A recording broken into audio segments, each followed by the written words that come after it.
कि इंतखाबात के जरिए जो असेंबलियां वजूद में आई हैं वो जाली असेंबलियां हैं। सिर्फ ये नहीं कि वोटों में हेर फेर किया गया, ये नहीं कि वोट के बक्से तब्दील किए गए, बाकायदा असेंबलियां खरीदी गई हैं। सिंध की असेंबली से लेकर ऐवान सदर तक का सौदा हुआ। लेकिन पाकिस्तान की वफादारी का मेयार कुछ और है। यहां मुल्क से वफादारी, अपनी मिट्टी से वफादारी, इसकी कोई कदर कीमत नहीं है जब तक के आप एस्टेब्लिशमेंट के बूट नहीं चाटोगे। शेम शेम, बहुत मजाक हो गया है। मुल्क के अंदर जमहूरियत का खात्मा कर दिया गया है।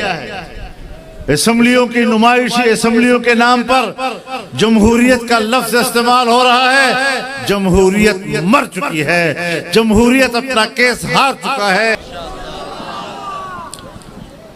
जमहूरियत और पीछे डिक्टेटर बैठा हुआ है।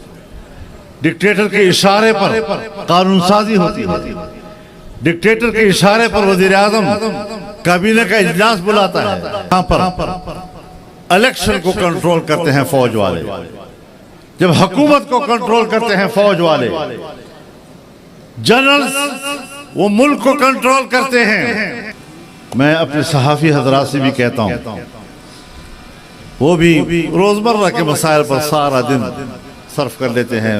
हमारे जो चैनल्स हैं जब उनको देखते हैं, कोई पता नहीं होता मुल्क और दुनिया किधर जा रही है। वो फलाना उन्होंने ये जुमला कह दिया, उसने इस तरह हंसा, वो उसको हंसा, वो इस तरह रोया, वो उस तरह रोया, और वो क्यों रोया, वो क्यों कमरे से बाहर निकला, क्यों कमरे के अंदर गया, इससे बढ़कर कोई तबसरा नहीं है। क्यों? माफ फरमाइए, बड़े अदब व एहतराम से कहना चाहता हूं कि आज जर्नलिज्म नहीं है, आज जर्नलिज्म की जगह कर्नलिज्म ने ले ली है। इदारे क्यों खराब हो गए, मुल्क की मईशत क्यों तबाह कर दी गई,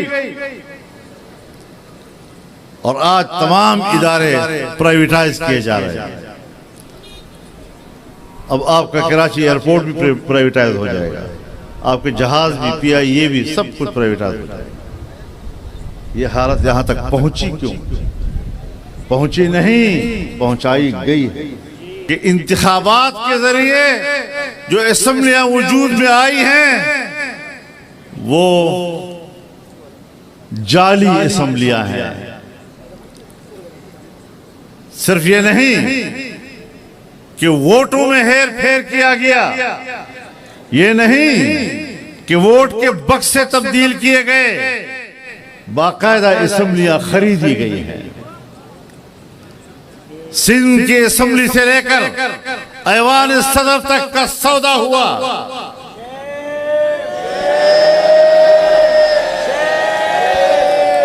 याद रखो, हम पाकिस्तानी हैं, हम पाकिस्तान के वफादार हैं, लेकिन पाकिस्तान की वफादारी का मेयार कुछ और है। यहां मुल्क से वफादारी, अपनी मिट्टी से वफादारी, इसकी कोई कदर कीमत नहीं है जब तक के आप एस्टेब्लिशमेंट के बूट नहीं चाटोगे। शेम शेम, यहां अफसरशाही की नौकरी करनी पड़ेगी, एस्टेब्लिशमेंट की नौकरी करनी पड़ेगी, तब आपको पाकिस्तानी तस्लीम किया जाएगा। वरना मैं तो आज ये समझता हूं कि हमारे गुनाह क्या हैं, जरा हमें बता तो दिए जाएं।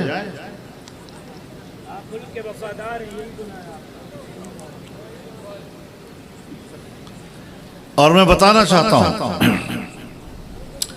फैसले एस्टेब्लिशमेंट करती है। सूबा खैबर पख्तूनख्वा में जब पीपल्स पार्टी की हुकूमत थी और कबायली इलाकों में फौजी ऑपरेशन का फैसला हुआ तो हमने कहा कि ऑपरेशन की हिकमत अमली काम नहीं आएगी। हमने उनको सपोर्ट नहीं किया, तो ये बहुत बड़ा गुनाह था। लेकिन अगर वाकई उनकी बात सही थी तो 2009-2010 में इसका फैसला हुआ और उन्होंने ऑपरेशन शुरू किए। तमाम कबाइल को अपनी ही मुल्क में 2-3 साल तक मुहाजिर बनाए रखा।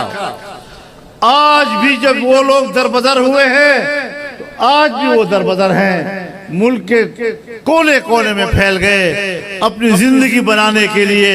कबाइल बर्बाद हो गए, तबाही मच गई, बेघर हो गए। औरतें, हमारी माएं और बहनें, वो बेचारे जो घर से बाहर नहीं निकलती थी, उन बेचारों को बाजारों में भीख मांगनी पड़ी। और आज पूछता हूं कि तुम्हारी वो हिकमत अमली जिसके तहत तुमने ऑपरेशन शुरू किए दहशतगर्दी के खात्मे के लिए, आज हम 2010 के बाद आज 2024 में हम बैठे हैं। क्या कबायली इलाकों में, बलोचिस्तान में, खैबर पख्तूनख्वा में, यहाँ तक के कराची में और सिंध में, क्या आज वो दहशतगर्दी जिसको तुम दहशतगर्दी कहा करते हो वो कई चंद ज्यादा हो गई है या कम हो गई है? बहुत बढ़ गई है। बाजवा साहब ने हमें कहा कि मैंने बाढ़ लगा दिया है, अरबों रुपए उस पर खर्च कर दिए हैं, न कोई अफगानिस्तान जा सकेगा और न यहां आ सकेगा। फिर पाकिस्तान के 20 से 30 हजार नौजवान, मुसल्लह नौजवान अमेरिका के खिलाफ अफगानिस्तान में अमारत इस्लामिया के जंग में कैसे शरीक हो गए, कैसे वहां पहुंच गए। और फिर आज वो बाढ़ किधर है, कहां है वो बाढ़? आज तो 1 इंच पर भी कोई बाढ़ नजर नहीं आ रहा। वो अरबों रुपए किस बात पे खर्च किए। और आज जब अफगानिस्तान में अमारत इस्लामिया की हुकूमत कायम हुई तो वो पाकिस्तानी नौजवान मुसल्लह ग्रुप उससे कहीं बड़ी कुव्वत के साथ पाकिस्तान में वापस आ गए। मैं सरहद को महफूज रखने वाली पाकिस्तान की बहादुर फौज से पूछना चाहता हूं कि आप जब सरहद को पे खड़े थे, बाढ़ लगा हुआ है, तो इतने लोग पाकिस्तान की सरहद में वापस कैसे आ गए? इसका माना यह है कि न तुम मुल्क में अमन और अमान के क़याम के लिए संजीदा हो और न तुम्हारी हिकमत अमली जायज़। तुम अमेरिका के उसूल पे चलते हो। अमेरिका का दुनिया के लिए उसूल ये है कि वहां पर दहशतगर्दी हो और हम कहें कि इंसानी हुकूक पामाल हो रहे हैं और हमें वहां फौज भेजने का जवाब मिल जाए। लिहाजा पूरी दुनिया में और खास तौर पर इस्लामी दुनिया में अमेरिका अपनी फौजें भेजने के लिए, अपनी कुव्वत वहां पहुंचाने के लिए जवाब के तौर पर दहशतगर्द तंजीमों के वजूद को जरूरी समझता है। झूठ न बोलो लोगों के साथ। मुसलसल आपके रवैयों को हम देख रहे हैं। कब तक धोखा देते रहोगे इंसानियत को? और अमेरिका की खारजा पॉलिसी की असास दूसरी बात कि इस्लामी दुनिया के ममालिक को तोड़ो और छोटे छोटे ममालिक बनाओ ताकि उनके मफादात पर हम कब्जा कर सकें। तो फिर यही होगा कि फिलिस्तीन में मेरा फिलिस्तीनी भाई वो शहीद होगा, बारूद की आग बरस रही होगी। 7 महीने के अंदर वहां पर 45,000 हमारे बेगुनाह मुसलमान भाई, बच्चे, बूढ़े, खवातीन, बहनें, माएं वो शहीद हो जाएंगी, मलबों की तरह ढेर हो जाएंगी। लेकिन ये लोग अब इस काबिल नहीं रहे। हमारा हर इस्लामी मुल्क आज अमेरिका के कब्जे में है।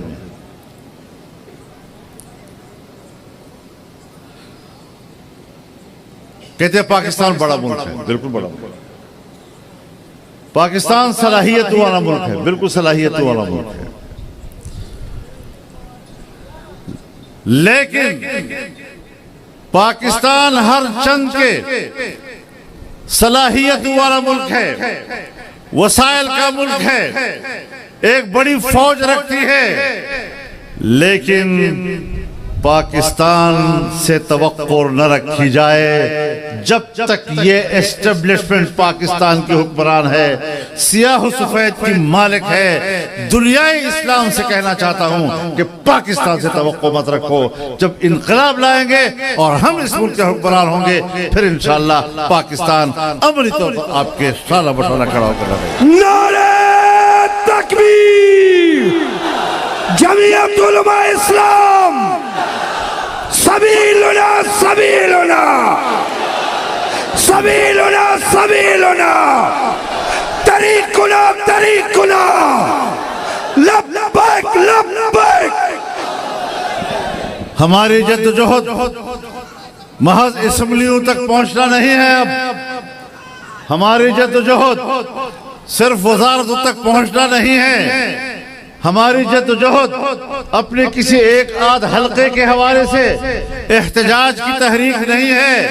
हम पाकिस्तान में एक आजाद पाकिस्तान के लिए, खुद मुख्तार पाकिस्तान के लिए, ताकतवर और इज्जत नफ्स के मालिक पाकिस्तान की जंग लड़ रहे हैं, और ये तहरीक जो चल रही है इंशाअल्लाह इस मंजिल को हासिल करेगी।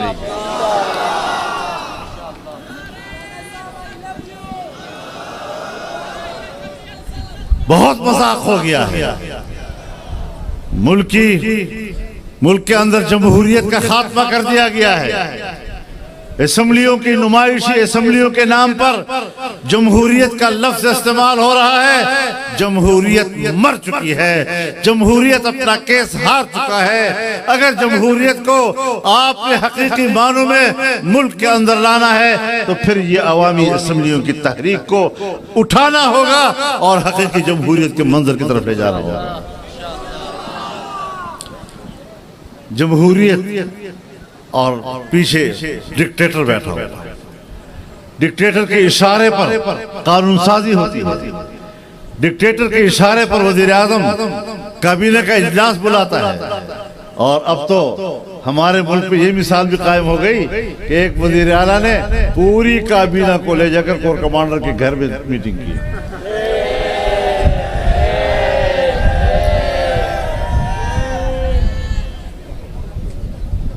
तो जहां पर इलेक्शन को कंट्रोल करते हैं फौज वाले, जब हुकूमत को कंट्रोल करते हैं फौज वाले, जनरल वो मुल्क को कंट्रोल करते हैं, मैं उनसे एक सवाल पूछ सकता हूं? जब यहां पर अगर कोई मुसल्लह तहरीक उठती है और कहते हैं कि हम इस्लाम के लिए लड़ रहे हैं, तो यहां एक आवाज उठती है कि जबर की बुनियाद पर असलही की कुव्वत से आप इस मुल्क पर अपना निजाम ला रहे हैं। ये तो दहशतगर्दी है। यदि अपने हक के मुतालबे के लिए बंदूक उठाना, ये तो है दहशतगर्दी। और सिर्फ आप नहीं कहते, मैं भी इसको दहशतगर्दी कहता हूं। मैं भी इसके हक में नहीं हूं, लेकिन मैं आपसे पूछता हूं कि जब तुम मार्शल लॉ लगाते हो, वो रियासती दहशतगर्दी नहीं तो और क्या हुआ?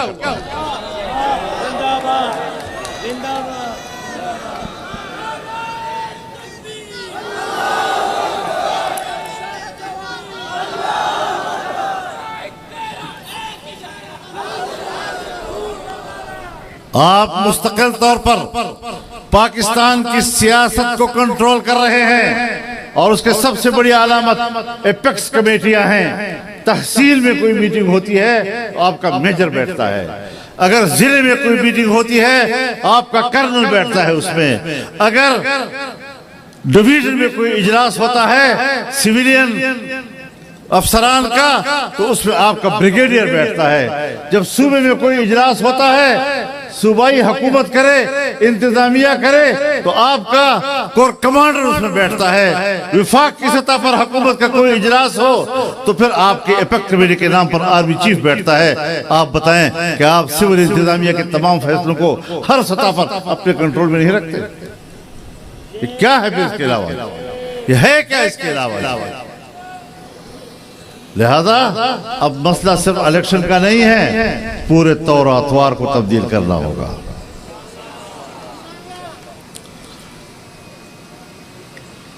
तो मेरे मोहतरम दोस्तों, मैं अपने सहाफ़ी हजरात से भी कहता हूँ, वो भी रोजमर्रा के मसाइल पर सारा दिन सर्फ कर लेते हैं। हमारे जो चैनल्स हैं जो वो देखते हैं, कोई पता नहीं होता मुल्क और दुनिया किधर जा रही है। वो फलाना उन्होंने ये जुमला कह दिया, उसने इस तरह हंसा, वो उसको हंसा, वो इस तरह रोया, वो उस तरह रोया, और वो क्यों रोया, वो क्यों कमरे से बाहर निकला, क्यों कमरे के अंदर गया, इससे बढ़कर कोई तबसरा नहीं है। क्यों? माफ फरमाइए, बड़े अदब व एहतराम से कहना चाहता हूं कि आज जर्नलिज्म नहीं है, आज जर्नलिज्म की जगह कर्नलिज्म ने ले ली है।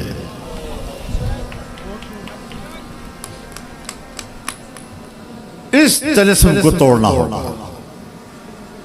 और सही मानों में एक आजाद सहाफत को उजागर करना होगा, जो मुल्क के हकीकी मसाइल को एड्रेस करे। मईशत के मौजू पे बात करे। क्या वजह है? हमारे 75 साल हो गए हैं, हम सिर्फ वक्ती तौर पर कोई एक जनरल आता है, कहता है बिल्कुल हम अपनी फौज के रिवायात से आगे नहीं हटेंगे, वो चंद दिन होते हैं, वो चला जाता है, उसके बाद पॉलिसी चल रही होती है। सिविल ब्यूरोक्रेसी में भी कोई अच्छा आदमी आ जाता है, दियानतदार आदमी आ जाता है, वो अपने दौर में 1 साल 2 साल तक अच्छा बेहतर कारकर्दगी दिखा देता है, वो चला जाता है। इदारे क्यों खराब हो गए? मुल्क की मईशत क्यों तबाह कर दी गई?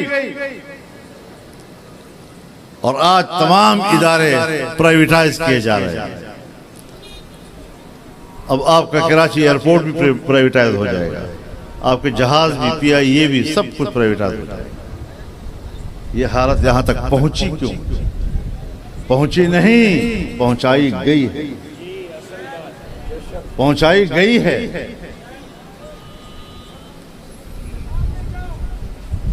कई सालों से यूरोप के कितने ममालिक हैं जहां पर PIA का उतरना ममनू है। क्यों ममनू कर दिया गया? कुछ गलतियां आपसे हुई।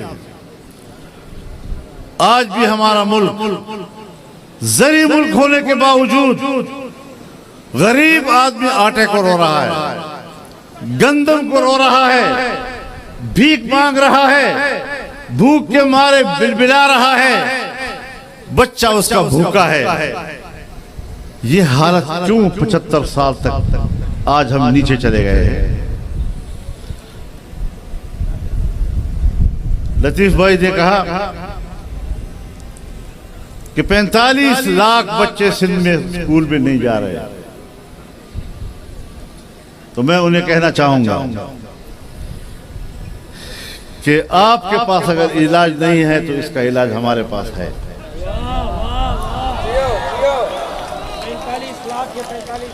45 लाख के बच्चे को दीनी मदरसे में भेजो, आपके स्कूल से अच्छी तालीम देंगे, आपके बच्चे को मुफ्त तालीम देंगे, मुफ्त किताबें मिलेंगी, आपके बच्चे देहात से दूर पैदल जाए और वापस आए नहीं, हर बच्चे को हॉस्टल में मुफ्त जगह मिलेगी, मुफ्त बिजली मिलेगी और मुफ्त खाना मिलेगा। ले आओ दीनी मदरसों में ताकि वो तालीम हासिल करें। सवाल उठा रहे हो दिन रात, दीनी मदरसा ऐसा है और दीनी मदरसा ऐसा है, और दीनी मदरसे वाले लोग ये मेन स्ट्रीम का हिस्सा नहीं है। अपनी बात करो, तुम्हारे निजाम में क्या कोई पढ़ा लिखा पैदा हो सकता है? अक्सरियत उन पढ़े लिखों के सामने आती है जो पढ़ा लिखा जाहिल कहलाया करता है।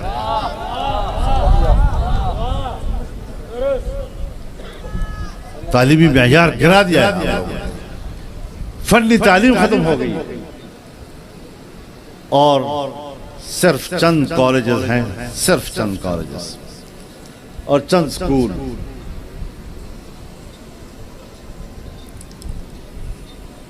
एचएसएन कॉलेज हो गया, बर्न हॉल हो गया, बेकन हाउस वाले हो गए, कराची के ग्रामर स्कूल वाले हो गए। सब इन्हीं इदारों से निकलकर ये फौजी भी बनते हैं, सरकारी अफसर भी बनते हैं, ताजिर भी बनते हैं, कारोबारी तबका भी बनते हैं। आम स्कूलों में पढ़ने वाले बच्चे वो मुल्क पे कोई बड़ा किरदार नहीं अदा कर सकते। तो आज तक तुम अपने जेर इंतजाम तालीमी इदारे के नौजवानों को इस काबिल नहीं बना सकते कि वो मुल्क का वजीर बन सके, मुल्क का बड़ा अफसर बन सके। तो अगर तालीम दिलानी है और अच्छी तालीम दिलानी है तो उसकी जगह दीनी मदरसा है जो मुफ्त तालीम देगा। और ये सिर्फ हमारी हुकूमत थी जब हमने पहले साल प्राइमरी की तालीम मुफ्त कराई खैबर पख्तूनख्वा में, अगली साल हमने मिडिल को मुफ्त कराया, अगले साल हमने मैट्रिक को मुफ्त कराया और जिस साल हम हुकूमत छोड़ रहे थे तो हमने बजट में FFEC को भी मुफ्त करा दिया। तमाम अस्पतालों में इमरजेंसी मुफ्त कर दी और ये कदम था लोगों के मुफ्त इलाज की तरफ। लेकिन जो मुल्क की खिदमत करते हैं लेकिन वो बूट पॉलिश करने के लिए तैयार नहीं होते, आप उनको इक़्तिदार से दूर रखते हैं। ये ताकत नहीं चलेगी, ये ताकत नहीं चलेगी। मेरे मोहतरम दोस्तों,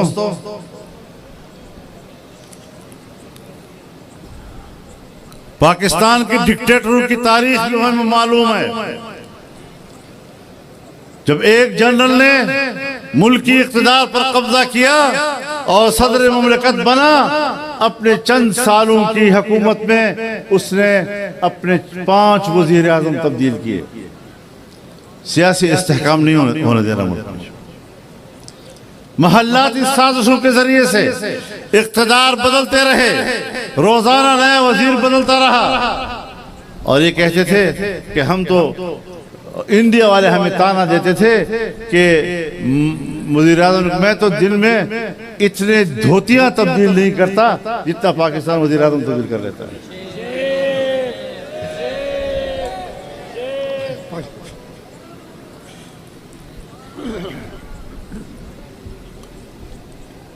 फिर मार्शल लॉ आई, मार्शल लॉ में पाकिस्तान के 3 दरिया बेच दिए गए।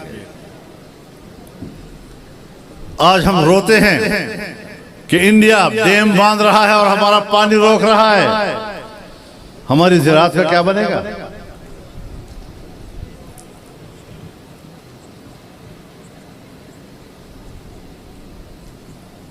71 तक मार्शल लॉ रहा, 77 में फिर मार्शल लॉ, 11 साल मार्शल लॉ रहा, 99 में फिर मार्शल लॉ और जब तक मुशर्रफ था वो मार्शल लॉ ही रहा। तो आपकी हुकूमतों ने मुल्की इदारों को कमजोर किया। जब इदारे कमजोर होते हैं, कारकर्दगी कमजोर हो जाती है, नताइज कौम के सामने नहीं आ सकते, कौम उसकी सजा भुगतती है जो आज भुगत रही है। कभी गौर किया है इस बात पर कि मुल्क क्यों इतना पीछे चला गया है? एस्टेब्लिशमेंट से अर्ज करना चाहता हूं कि अपना वतीरा तब्दील करो। कहते हैं मुझे पता है मेरे कानून का दायरा क्या है, मैं अपने इख्तियारात के हुदूद को जानता हूं। मुझे यकीन है आप इख्तियारात के हुदूद को जानते हैं।